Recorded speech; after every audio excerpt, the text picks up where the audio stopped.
Nah, kemudian eh, berbicara dengan genetik, ya.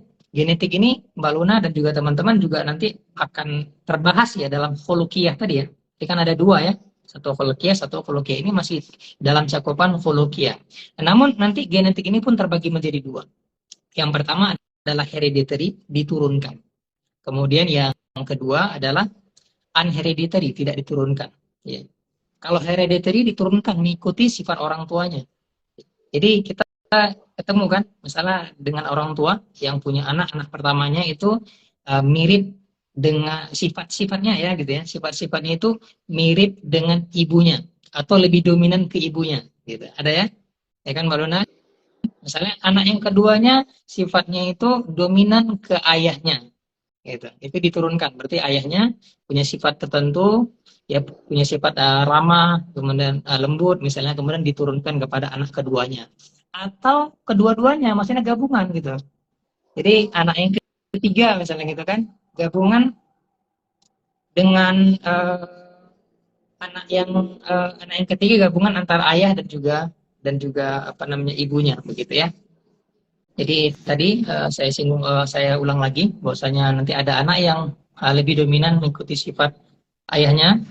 Kemudian ada anak yang dominan mengikuti sifat ibunya ataupun mungkin perpaduan ya antara keduanya begitu.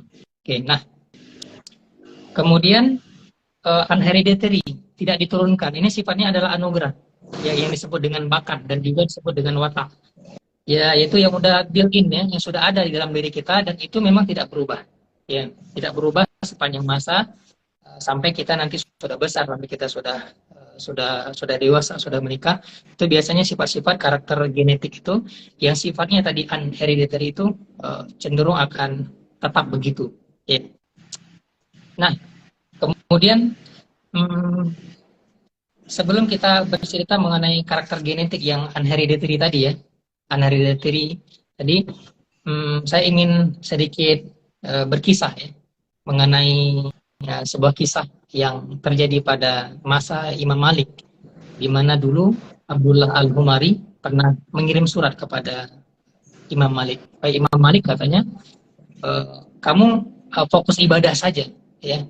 Kamu selalu memberikan ilmu, ya, memberikan ilmu kepada banyak orang dan akhirnya kamu lupa gitu kan untuk memperbanyak ibadahmu, memperbanyak sholatmu, atau mungkin memperbanyak puasa, memperbanyak zikirmu, memperbanyak baca Al-Quranmu.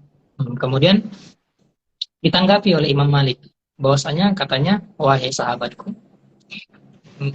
bahwasanya Allah itu membagikan rezeki ya dengan cara yang berbeda-beda, dengan pintu yang berbeda-beda. Kan kita tahu ya, setiap orang itu punya rezekinya masing-masing. Ada yang mungkin rezekinya dari dia mengajar, guru gitu ya.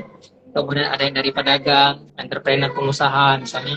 Kemudian ada yang mungkin menjadi bidan, ada yang menjadi kerja lepas, ada yang menjadi tentara misalnya. Kemudian ada yang jadi mungkin bekerja di media dan sebagainya. Banyak sekali jalan-jalan rezeki bagi setiap orang. Kemudian lanjut dari itu, ketika Imam Malik mengatakan bahwasanya Allah Subhanahu wa taala membagi pintu rezeki itu banyak, dan Allah juga membagi pintu kebaikan itu juga banyak pintu-pintunya.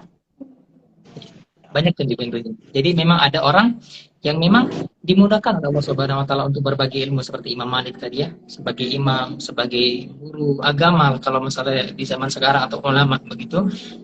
Ya dengan itu memang amalan yang hebat dia atau bisa dikatakan amalan utama dia gitu.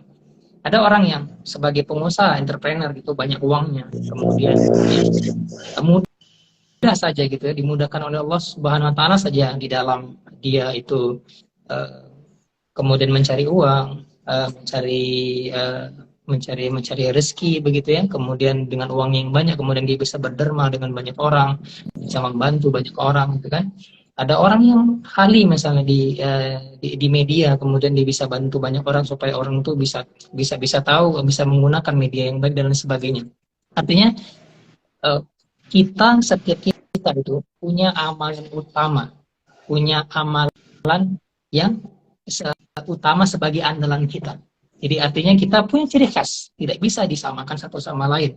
Dan setiap orang itu memang istimewa, istimewa, karena dia punya kelebihannya masing-masing, punya punya tingkat kecerdasannya masing-masing, ya, punya eh, kapasitas ilmunya masing-masing dan lain sebagainya.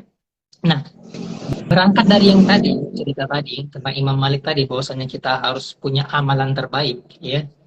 Kita cerita tentang An-Hariri tadi kan, cerita tadi tentang yang diturunkan kan. Ya, diturunkan ini kalau masalah kita kenal tentu di sini alhamdulillah juga ada pegiat Steven ya, ada Steven Bandung nih, apa kabar Pak atau Ibu nih? Ya ada juga ada ini ada siapa lagi Coach Elmi, Masya Allah ada Sofer Agung, Masya Allah nih guru guru kami nih. Masya Allah. Kalau ada guru yang gitu langsung grogi gitu ya kayaknya. Masya Allah. Mm-mm. Ada Mbak Liran Akbar. Nah, Masya Allah. Nih yang sudah bergabung.